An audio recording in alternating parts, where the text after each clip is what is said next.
Good morning on this Sunday, September 26th, and welcome to the Georgia Gang. Governor Kemp joins other Republican governors requesting a meeting with President Biden over the crisis at the border. Also, members of the law enforcement community tell Georgia lawmakers it's time for mandatory sentences for some violent crimes. And plans move forward in Gwinnett County to slowly turn 2,000 acres into a jobs and research hub. Phil, Theron, Martha, and Bobby are all here. The debate and discussion begin right now. From the Fox 5 studios, the Georgia Gang starts now. This week, Governor Bryant Kemp joined other Republican governors requesting a meeting with President Biden about the border crisis. Trying to get them to recognize, look, it's a disaster down there and has been for a long time. Governor Bryant Kemp says the Biden administration's policies at the southern border are not working. Fox 5's Claire Sims interviewed Governor Kemp after he signed on to a letter with more than 24 other Republican governors to request a meeting with the president about the crisis. The latest wave of immigrants is largely people from Haiti. Many of them are being deported back to their home country. I'm grateful that they're sending people back. You know, I know there was a plane load of 250 something, which is good that they're doing that, but you got 10 or 11,000 people that are down there. The problem is the people that are coming across that aren't being detained are you know, freely in the United States now, and we're going to have to end up dealing with them. So obviously we need more resources. When you have a situation where the Texas State Patrol is having to go down there and enforce the border, that is the job of the federal government. Now, that GOP letter to Biden started with Governors Doug Ducey of Arizona and Greg Abbott of Texas. Phil, I'll start with you this week. This was a big campaign issue for Governor Kemp during his first campaign, and the problems at the border aren't going away. So how much will we be hearing about this over the next year? This is going to be a huge campaign issue, and it's basically also a huge national security and economic and humanitarian issue. When you've got 26 governors of states demanding that the Biden administration stop its incompetent policies, just take the one stupid declaration that Biden said when he was campaigning he would stop all deportations. How irresponsible is that? I don't care what party you belong to. The Remain in Mexico policy for immigrants should have stayed the same, whether you like Donald Trump or not. President Trump was actually getting control of the border, and now all 50 states are affected with people coming in. And by the way, you know, everybody, we urge to get COVID vaccinations. All of these immigrants, we don't know who they are. They're being they're coming into Georgia and all the other states, so it's a huge issue. And I don't understand liberals who always want to do the right thing when it comes to a humanitarian cause. I think most Americans want to do the right thing. This has to be stopped, and I don't blame the governors for doing this at all. I hope Biden meets with them. Theron, you heard Phil. He says this is going to be a big campaign issue for Republicans next year, especially in Georgia. How do Democrats reconcile some of those pictures we're seeing at the border as Haitians are being rounded up and deported? I mean, what are going to be the key messages for Democrats on immigration? Well, I think Democrats have got to continue doing what they've been doing, and that is that they're trying to actually do something about this border problem that we have. I mean, there was an unsuccessful ruling by the parliamentarian in the Senate that was trying to, you know, give Democrats the opportunity to use some money to deal with the border issue. But I think, you know, what we are seeing in these pictures are horrific, Lori. I mean, you know, while we should definitely make sure we have the proper federal enforcement there, but we shouldn't see these images of state troopers, you know, hitting Haitians with whips and you know, people carrying their children, you know, in the water on top of their shoulders. I mean, it's just really horrific. But I do think President Biden will meet with these 25 governors and other governors. I don't think that this is a partisan meeting. I mean, these governors have asked for the meeting, but I think the president is going to meet with them and also meet with every single governor, he or she, who wants to play a role in dealing with this. And then lastly, I think if you just got to take what Senator Leader Chuck Schumer said, is that we got to figure out a way to give a lawful pathway to citizenship to the many, many immigrants that we have in the U.S. right now. Martha, President Trump in Georgia this weekend for a huge rally in Perry. At the time of this taping, we don't know exactly what the president will say, but it's safe to say he'll talk about the crisis at the border. Your thoughts? Look, the border is a direct consequence of the decisions that President Biden made as soon as he got into office. This sort of, if it's Trump's policy, we're going to overturn it. The border was one thing that's working, and what Democrats were afraid of, and I think Democrat consultants that I've talked to were afraid of, is that these decisions were made on President Biden's watch, and that's created a big problem. And for me, the heartbreaking part of this is many of the things that we have been seeing, but also the fact we've got 21st century slavery and these people that are being sent into the interior of the country, and they have paid some coyote $10,000, which might as well be $10 million to them. They're not going to be able to pay the money back, and they're going to be sold into sex trafficking. And that's the truth of it. And we need to be standing up against this. The Trump policies were working on the border. You may not have liked Donald Trump, but they were working. Bobby, how do Democrats counter the Republicans saying that what Donald Trump did on the border was working? Well, I think it's incumbent upon Joe Biden, the president of the United States right now, to meet with these governors, just like Theron said, and meet with both Democratic and Republican governors about this issue. The way the Democrats are going to navigate their way through this is by providing good, sound policy and ensuring that they solve the crisis. Lori, can I respond while we're waiting for Bobby? Go ahead. Let Bobby finish, please. Well, that's the bottom line to me. And now, as far as Donald Trump coming back to Georgia here in Perry, I think it's a problem for Republicans. Every single time he steps foot in this state, it reminds them of what they didn't like and rejected multiple times, whether it be in November or in the Senate races in January. So I think if you're Brian Kemp, the governor, who certainly is not have any love lost for the former president, Donald Trump, you don't want this here because it just stirs up more problems and reminds people in a year when Republicans should do well because it's an off-year midterm election, this guy showing up, injecting himself into the election again could very well cost them the election again. Phil, let's talk about President Trump's presence here in Georgia. He is still popular among Republicans, but is it smart for him to focus on the 2020 election, or does he help his chosen candidates more by moving on and focusing on the Biden administration? Well, I think it's a two-track strategy with Donald Trump coming in for his big rally this weekend in Perry. I think that in just having lived in Fulton County, we've talked about this on the program ad nauseum. There has been mismanagement and fraud in our elections, and it ought to be cleaned up. And I don't think we should move on from reforming and cleaning up elections in Georgia. So President Trump's naturally going to be talking about it. But yes, the main vision should be 2022 in all of the issues. We've just talked about Biden's open borders policy, the catastrophe in Afghanistan, leaving military equipment and Americans behind. You've got raging inflation. You've got all of these issues that are just prime, not just for the former president, but for Republicans. And the Democrats are on defense. And a lot of Democrats are getting very upset. In Texas, for example, the Democrats are begging the Biden administration to do something. And just a footnote, Theron, I'm sorry, but a lot of this was media hysteria with regard to some of the Texas troopers with their horses. I don't know if you've ever ridden a horse. Those were long reins. And I think even some of the responsible news outlets are saying, well, wait a minute, that really, there was no whipping there. Theron? I'm not going to respond to Phil about what I saw and try to, discuss with him the level of the whips that we saw with these, whether they were long troopers or not. The bottom line is that it was just a horrific sight and it shouldn't be happening.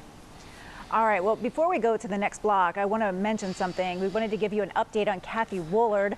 As you know, the Fulton County Commission voted her the chairwoman of the county's Board of Registration and Elections. She's a consummate professional, and it has added just so much depth to our discussions here on the Georgia Gang. So it pains me to tell you that while she's in her new role, we thought it would be best if she was not a panelist on the Georgia Gang. We will miss all of her insight, but we will welcome her back when her role is complete. So coming up, leaders in the law enforcement community plead their case before Georgia legislators on how to better combat crime. Have a question or comment for the Georgia Gang? Email them at georgiagang@foxtv.com.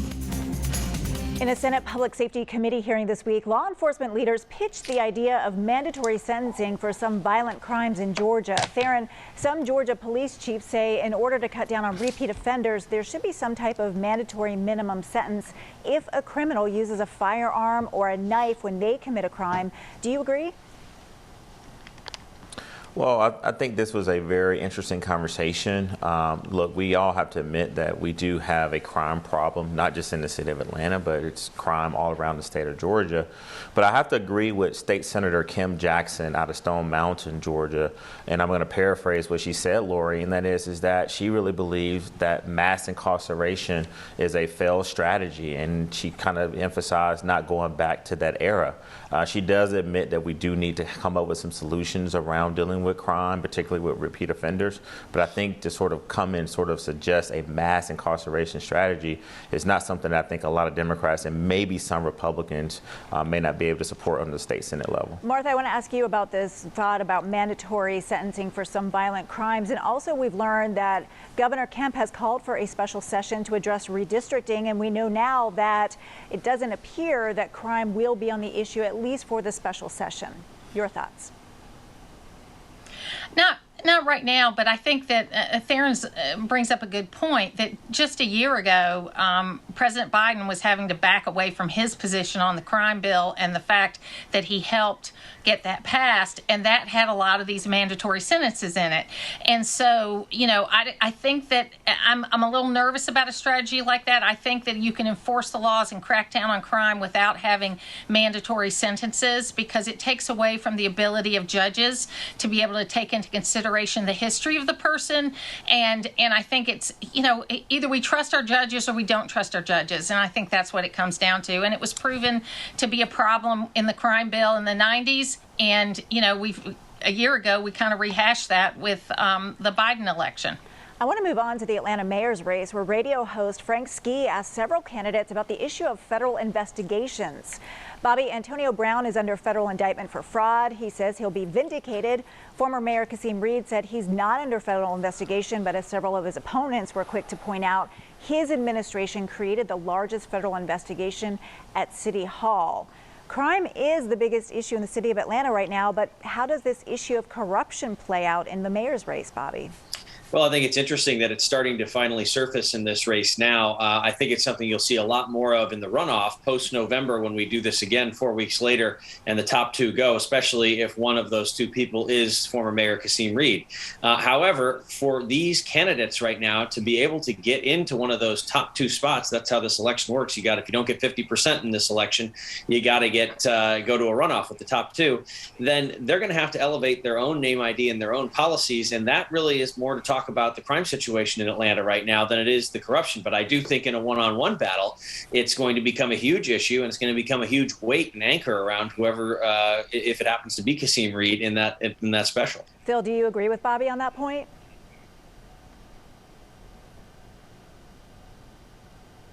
Phil, did we lose Phil? Theron, we'll move on to Theron. Theron, what do you think? Will corruption be a big issue? He's speechless from what I had to say.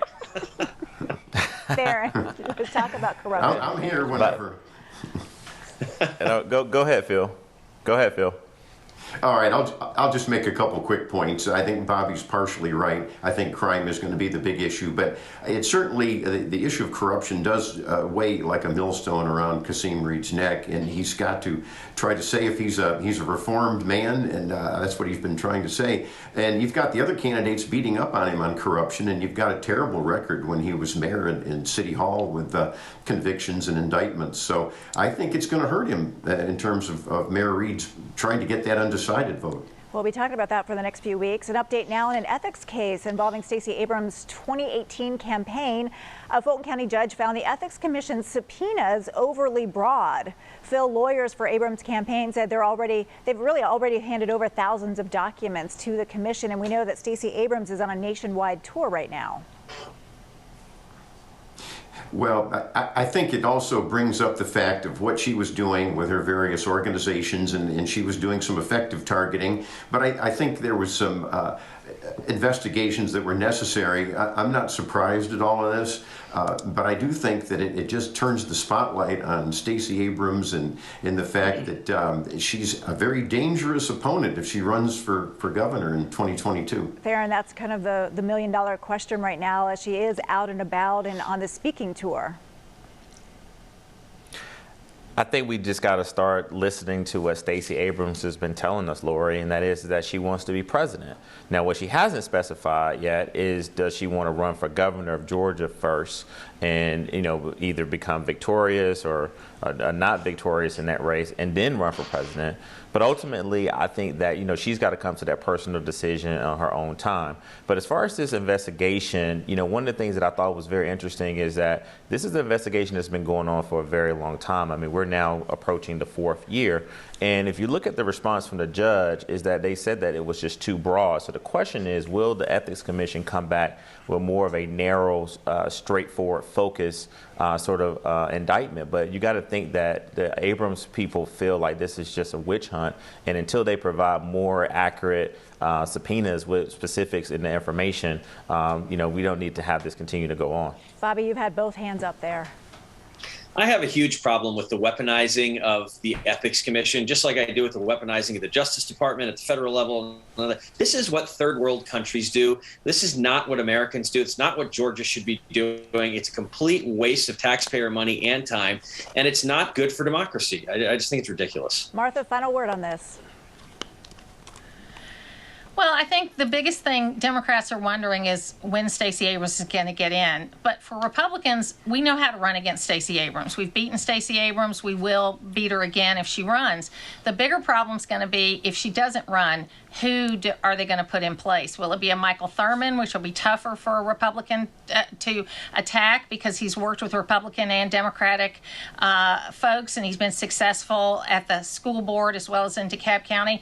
That's the big thing. You know, I mean, Stacey's going to go on her tour. She's going to do what she wants to do on her own time. But if she doesn't get in, who is going to be the person that's going to get in? We don't know. Interesting perspectives there. Thanks, everyone. Coming up, President Biden taps a popular and well-respected state rep for an ambassadorship. Stay tuned. Join the discussion on the Georgia Gang Facebook page and watch past episodes on the Georgia Gang YouTube channel. It will be a slow process, but Gwinnett County leaders plan to turn 2,000 acres of rural land in the eastern part of the county into a research and jobs hub. Bobby, this is a long-term strategic plan. I don't think a lot of us knew there were 2,000 acres of undeveloped land in Gwinnett County. Yeah, it sounds very interesting. I'll be interested to see the plans. I don't have a whole lot of an opinion to offer on this other than I'm curious to see what happens here. Martha, what do you make of this idea? I mean, it's a big endeavor.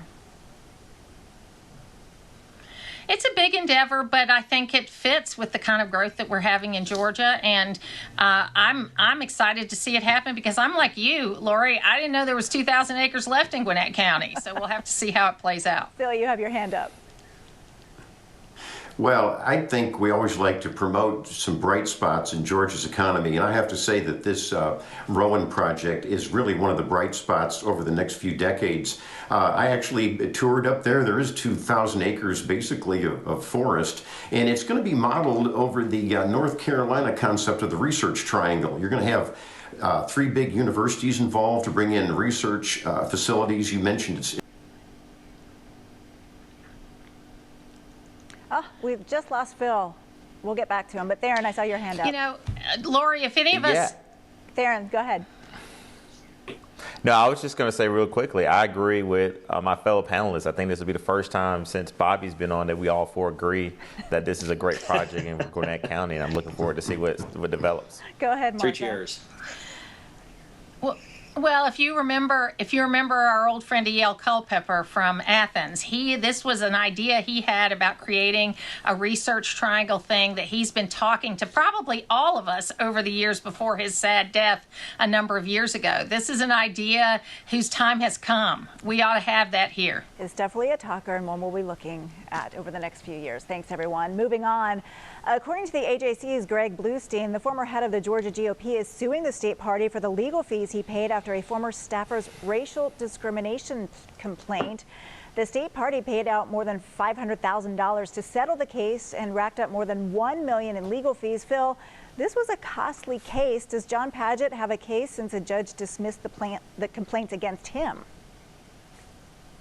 Well, it's a tricky case. I don't know if former Chairman Padgett does have the right to try to recoup some of those. He was also sued individually along with the state party. So it's hard to speculate on that. I think, as we said earlier, it's up to the judgment of the judge. Yeah. Well, I do want to move on to this story that I know y'all want to weigh in on. The dean of the House, the Georgia House, is President Biden's pick for U.S. ambassador to the Dominican Republic. Theron, this is some well-deserved recognition for State Representative Calvin Smyre.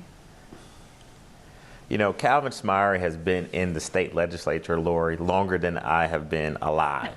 This would be 47 years that he's basically been a stellar statesman at the legislature. And I cannot think of a better person for President Biden to pick to go be an ambassador to the Dominican Republic. We're going to miss Calvin. He is the go-to person for all of us to get things done. Not just Democrats, but Republicans have depended on his knowledge and wisdom for so long. So I wish him well. And Martha, you know, we were talking earlier about how this will be a big loss for the House because he is moderate. He can work across the aisle. Yeah, and I think sometimes people use that word moderate in a negative way, but I think in the case of Calvin is that you could come to him and you could talk to him about anything, and he was respectful. He was really an old school politician, but not an old school politician that had outlived, you know, his usefulness. I mean, it's one of those things where I loved anytime I had the chance to interact with him. I'm going to miss him, but boy, I kind of have to echo what our colleague Greg Bluestein said. We got to figure out how to have an office in Costa Rica. Exactly. Bobby, go ahead. Yeah, this is the old adage, good things come to those who wait, and he has done the work for so many years. So to see him be rewarded in this way, I think is wonderful. We'll miss him here in Georgia, but yeah, hopefully folks will get a chance to visit him down there. Yeah, I think we all might have to have a remote show down there. What do you think, Phil? Yeah. Well, Calvin Smyre great. is my friend too. Well, I would just say he's my friend too, and I would echo what the other panelists are saying. And I would say that moderate is a tricky definition, that's right, but I would call him a bridge builder. And he was a traditional Democrat, but he worked across party lines, as has been pointed out. And I think I wish him well. Let's all visit him in the Dominican Republic. And but we are going to miss him in the legislature. And Theron, I think, we've all mentioned this, that he's such a bridge builder, and who steps up to take that place? That's going to be the question. Look, yeah, I mean, if I could just take people inside what really goes on at the Gold Dome, Speaker David Ralston, I've said on this show as a friend, we disagree politically on almost everything, but Calvin Smyre was the guy that could get the speaker to not only see the Democratic point of view of an issue, but the speaker really depended on Calvin to go back to his caucus as a Democratic caucus, but also the Republican caucus, and to get things done. And then the other thing about Calvin is what Martha said, Lori. He's a listener. I mean, he has mentored me since I was in my young 20s, and basically always tells me to be humble and treat people fairly. And so that's the type of statesman that we're going to miss. And I just really, I'm eager to see who will step up and try to, fill those shoes. We'll wrap it there because we've got winners and losers coming up. We've already named one winner. Let's see who else is on the block. We'll be right back.